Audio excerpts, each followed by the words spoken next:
Hi, and welcome to the Peregrine Dame. I'm Rachel Parsons, and today we're in Sydney, Australia. I'm Rachel Parsons. I travel the planet largely alone in order to get a truer perspective of this amazing globe. No distractions, no itineraries.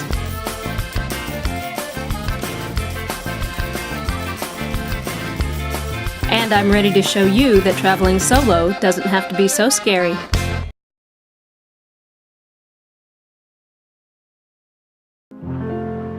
Located on the eastern coast, Sydney is the most populated city in Australia, home to over 4.2 million people, and is frequently referred to as the International Gateway of Australia.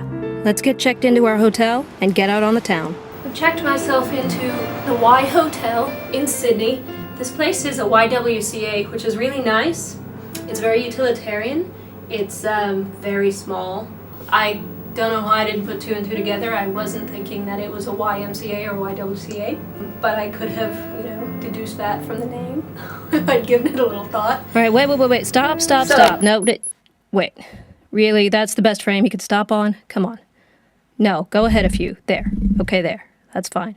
I came to Australia to see the Outback. I want to go see some kangaroos. Come on, I'm going to give you the abbreviated version of Sydney. Ooh, stop here. The Fortune of War. I love this place. So your name and your country? Paul Harrison from Australia.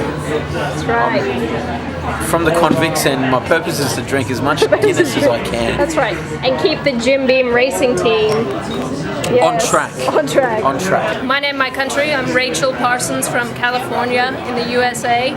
My country is to, my country. Hold on. It is only her first. Second, third. Who's counting? I was trying to make it look good. All right, okay. Okay, moving on. Fast forward. Story of my traveling life. I can't travel anywhere without it raining on me. Kind of blows. Hard. And it's just blowing harder by the second, so I'm gonna go inside. Get to some sunnier weather. Keep going. Ooh, that looks warmer. I happened to swing by the Sydney Opera House and got front row ticket to see Opera Australia do Don Giovanni. Too bad they won't let cameras in, cause you can't come and I get to go.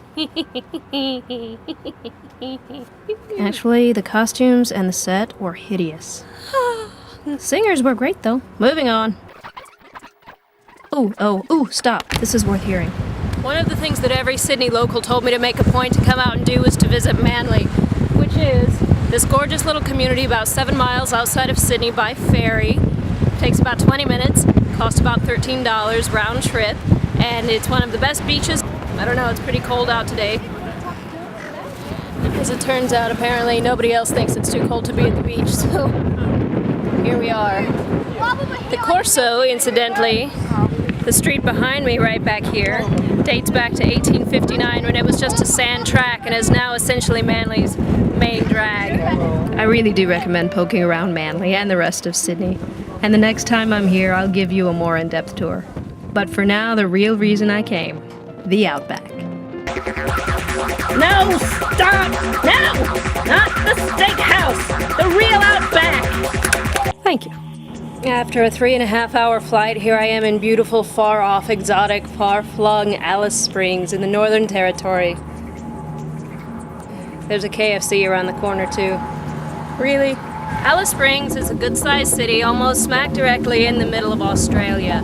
It serves as the jumping-off point for most of the tourism that goes through the Red Centre here in the Outback, which is where we're going to start today with the Groovy Grape Outback camping tour for the next 6 days. The Groovy Grape Tour Company will take us through the Red Centre from Alice Springs south 950 miles to Adelaide on the southern coast. Our first stop is Kings Canyon. This is Kings Canyon, and by the end of the day today we'll have made our way all the way to Uluru. The official Groovy Grape Tour has begun. And yes, I know that using a tour outfitter defeats the purpose of traveling alone, but for something like camping in the Outback, it's cheaper and more efficient than having to outfit yourself and having to get rid of all of the crap when you leave the country.